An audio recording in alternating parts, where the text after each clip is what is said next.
Dear students, अस्सलाम वालेकुम। आज हम सीएनसी का टॉपिक डिस्कस करेंगे, absolute and incremental coordinate system.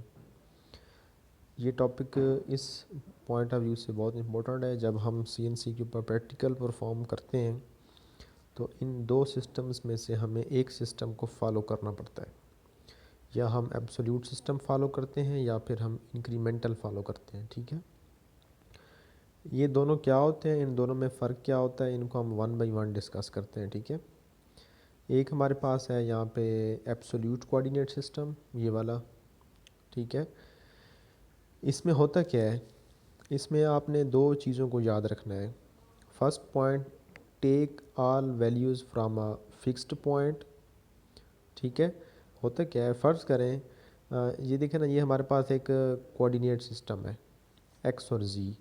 हमें पता है कि इस एक्सिस को हम कहते हैं एक्स एक्सिस। ठीक है, इसको हम क्या कहते हैं, जेड एक्सिस।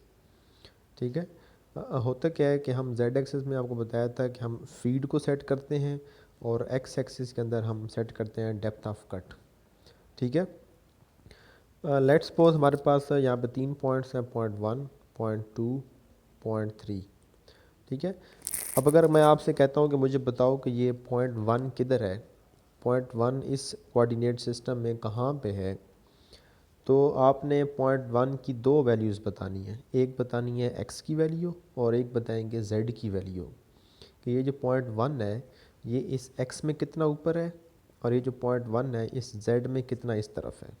ठीक है, इसकी दो वैल्यूज़ आप बताएंगे, एक्स की बताएंगे, जेड की बताएंगे। अगर वो एक्स और जेड की वैल्यू आप इस ओरिजिन के हिसाब से बताते हैं, आप ये बताते हैं कि इस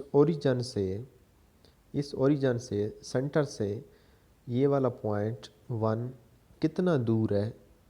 ठीक है, तो हम कहते हैं कि ये हमारे पास एब्सोल्यूट कोऑर्डिनेट सिस्टम है, यानी कि तमाम वैल्यूज़ आपने बतानी है विद रिस्पेक्ट टू ओरिजिन। इसी तरह अगर पॉइंट 2 मैं कहता हूँ कि मुझे पता हो कि पॉइंट 2 कहाँ पे है, तो आपने इस ओरिजिन के पॉइंट से बताना है कि यहाँ से ये पॉइंट कितना दूर है। अगर मैं आपसे पॉइंट 3 कहता हूँ तो आपने ये बताना है कि इस ओरिजिन से ये पॉइंट 3 कितना अवे दूर पड़ा है। ठीक है, तो इसको हम कहते हैं एब्सोल्यूट कोऑर्डिनेट सिस्टम। जब हम किसी पॉइंट की वैल्यूज़ कि वो कहाँ पे है वो किसी फ़िक्स पॉइंट से बताएंगे तो इसको हम कहते हैं एब्सोल्यूट कोऑर्डिनेट सिस्टम। ठीक है, take all values from a fix point. दूसरा क्या है कि एब्सोल्यूट में हम एक्स और जेड कोऑर्डिनेट सिस्टम इस्तेमाल करते हैं, एक्स और जेड। ठीक है, इसको हम कहते हैं एब्सोल्यूट कोऑर्डिनेट सिस्टम। दूसरा हमारे पास है वो है इंक्रीमेंटल कोऑर्डिनेट सिस्टम। ठीक है, इंक्रीमेंटल जैसे कि आपको नज़र भी आ रहा है। इंक्रीमेंटल में क्या होता है कि take values from previous point. आपने अगले पॉइंट पे जाना है तो आपने वैल्यू बतानी है कि वो पॉइंट पिछले पॉइंट से कितना दूर पड़ा है। फ़र्ज़ करें आप यहाँ से शुरू हुए, आप पहुँच गए 1 पे। ठीक है, अब आपने 1 से पॉइंट 2 पे जाना है, तो आपने ये नहीं बताना कि ये 2 वाला पॉइंट इधर से कितना दूर है। आपने ये बताना है ये 2 वाला पॉइंट इस 1 से कितना दूर पड़ा है।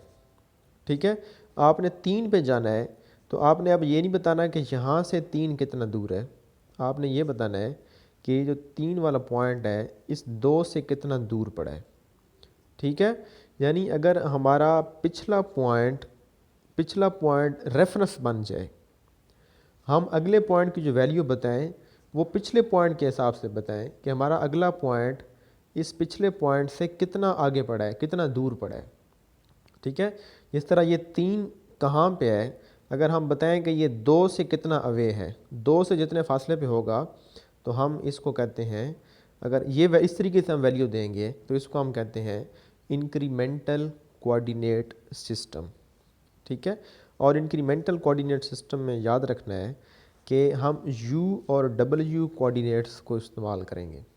ठीक है, जो x होगा ये वाला वो हो जाएगा u, और ये वाला z होता है एब्सोल्यूट में, वो z हमारा बन जाएगा w। ठीक है, ऊपर पॉजिटिव u नीचे नेगेटिव।